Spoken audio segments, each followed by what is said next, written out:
മാധ്യമം podcast. Editorial 2026 April 24 വെള്ളി. നീതീകരണമോ യുക്തിയോ ഇല്ലാതെ അമേരിക്ക ഇസ്രായേലിനെ കൂട്ടുപിടിച്ച് തുടങ്ങിവെച്ച ഇറാനെതിരായ യുദ്ധത്തിന് ആഗോളതലത്തിൽ വൻ വില കൊടുക്കേണ്ടി വരുമെന്ന് ചൂണ്ടിക്കാണിക്കുന്നതാണ് ഇന്നത്തെ എഡിറ്റോറിയൽ. യുദ്ധം തുടങ്ങിയ അമേരിക്ക തന്നെ നിർത്തുമോ? പശ്ചിമേഷ്യ യുദ്ധം ഇതെഴുതുമ്പോഴും സ്തംഭനാവസ്ഥയിൽ തുടരുകയാണ്. എന്നാൽ ഉടനെ ഒരു പൊട്ടിത്തെറിക്കുള്ള സാധ്യത കുറഞ്ഞ മട്ടാണ്.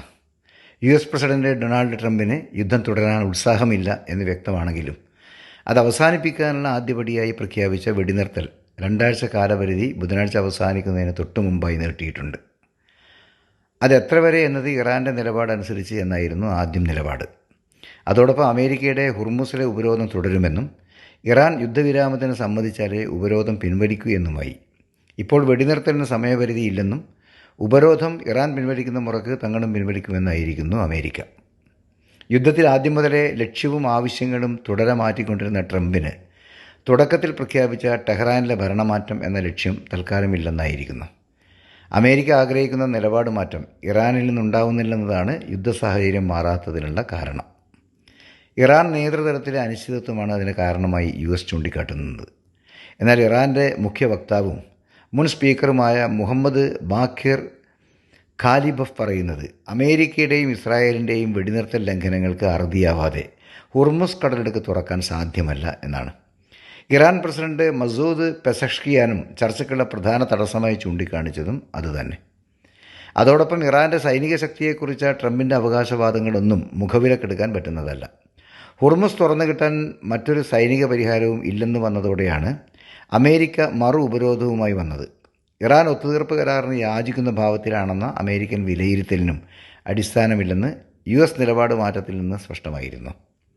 യുദ്ധത്തിനും അത് വരുത്തിവെച്ച കെടുതികൾക്കും ഉത്തരവാദികളായി ആഗോളതലത്തിൽ തന്നെ അമേരിക്ക ഗണിക്കപ്പെടുമെന്ന് വന്നതോടെയാണ് ഇത്തരം വിശദീകരണങ്ങളുമായി വാഷിങ്ടൺ ഇറങ്ങിയത്. യുദ്ധത്തിൻ്റെ വലിയ ആഘാതം അമേരിക്കയ്ക്ക് തന്നെ ഉണ്ടാവുമെന്നത് വിസ്മരിച്ചാണ് ട്രംപും ടീമും സംസാരിക്കുന്നത്. കുറഞ്ഞ വിലയ്ക്ക് ഇന്ധനം ജന്മാവകാശമാണെന്ന് വിശ്വസിക്കുന്ന അമേരിക്കൻ പൗരന്മാർ തന്നെയാണ് മുമ്പുണ്ടായിരുന്നതിൻ്റെ 3/1 കൂടുതൽ വില നൽകി അതിൻ്റെ ആദ്യ ഇരയാവുന്നത്.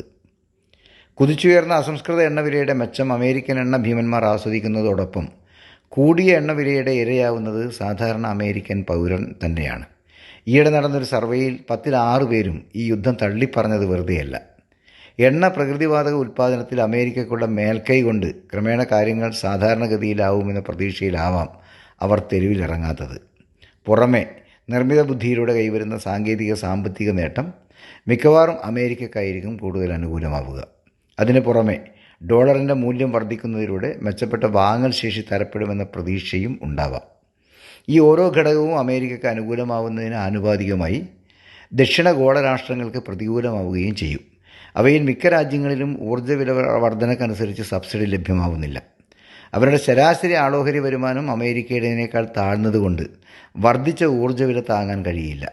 ഡോളറിൻ്റെ വർദ്ധിത മൂല്യം അവരുടെ ഇറക്കുമതി വസ്തുക്കളുടെ വില കൂട്ടും. സംസ്കരണത്തിനുള്ള എണ്ണയുടെ 85 മുതൽ 90 വരെ ശതമാനം ഇറക്കുമതി ചെയ്യുന്ന ഇന്ത്യയും ഈ പ്രതിസന്ധിയിൽ നിന്ന് സുരക്ഷിതമല്ല. തൽക്കാലത്തേക്കുള്ള പെട്രോളിയം വാതകശേഖരം കാരണം കാര്യങ്ങൾ ഭദ്രമാണെന്ന ധാരണ സൃഷ്ടിക്കാൻ ഭരണകൂടം ശ്രമിക്കുന്നുണ്ടെങ്കിലും മധ്യദീർഘകാല ആവശ്യങ്ങൾ നോക്കുമ്പോൾ പ്രതിസന്ധികൾ വന്നുകൂടായികയില്ല. ഒരുപക്ഷെ ഹുർമുസ് കടക്കാൻ ഇന്ത്യയിലേക്ക് വരുന്ന കപ്പലുകൾക്ക് ഇറാൻ പ്രത്യേക പരിഗണന നൽകുന്നത് ശരിയാണെങ്കിലും നികുതി നിലവാരത്തിൽ മാറ്റങ്ങൾ വരുത്തിയും ചെറിയ ആശ്വാസങ്ങൾ നൽകാനാകും. പക്ഷേ വളം, LPG എന്നിവയ്ക്ക് ഗൾഫ് സ്രോതസ്സുകളെ ആശ്രയിക്കുന്ന ഇന്ത്യക്ക് ഹുർമുസ് അടഞ്ഞു കിടക്കുന്നത് കൊണ്ടുള്ള പ്രയാസങ്ങൾ നിസ്സാരമല്ല. അത്ര സമ്പന്നമല്ലാത്ത ഏഷ്യൻ രാജ്യങ്ങൾക്ക് മാത്രമല്ല ഇത്തരം ആഘാതമുണ്ടാവുക. സമ്പന്ന രാഷ്ട്രമായ ജർമ്മനിയുടെ ചാൻസലർ ഫ്രെഡറിക് മേഴ്സ് യുദ്ധത്തിൻ്റെ അനന്തരഫലം ദീർഘകാലം രാജ്യം അനുഭവിക്കേണ്ടി വരുമെന്ന് പറഞ്ഞു. ബെർലിൻ തങ്ങളുടെ 2026 വളർച്ചാ നിരക്ക് ആദ്യം കരുതിയതിൻ്റെ നേർപകുതിയാക്കി കുറക്കുകയാണെന്ന് റിപ്പോർട്ടുകളുണ്ട്. ഊർജ്ജ ഉൽപ്പാദനത്തിൻ്റെ 20% പ്രകൃതിവാതകത്തെ ആശ്രയിക്കുന്ന യൂറോപ്യൻ യൂണിയൻ രാജ്യങ്ങൾ ഇതിനകം വാതക വിലയിൽ 70% വർധന അനുഭവിച്ചു തുടങ്ങിയിരിക്കുന്നു. മൊത്തത്തിൽ പറഞ്ഞാൽ ഒരു നീതീകരണമോ യുക്തിയോ ഇല്ലാതെ അമേരിക്ക ഇസ്രായേലിനെ കൂട്ടുപിടിച്ച് തുടങ്ങിവെച്ച ഇറാനെതിരായ യുദ്ധത്തിന് വില കൊടുക്കേണ്ടി വരുന്നവർ ആഗോളതലത്തിൽ പരന്നു കിടക്കുന്നു. അതിൻ്റെ മുഴുവൻ ആഘാതം ഉടനെ അനുഭവവേദ്യമാകണമെന്നില്ല. അതിന് ലോകത്തിൻ്റെ മുഴുവൻ പഴിയിൽ നിന്നും അമേരിക്കയ്ക്ക് മോചനമില്ല. മാധ്യമം പോഡ്കാസ്റ്റ്.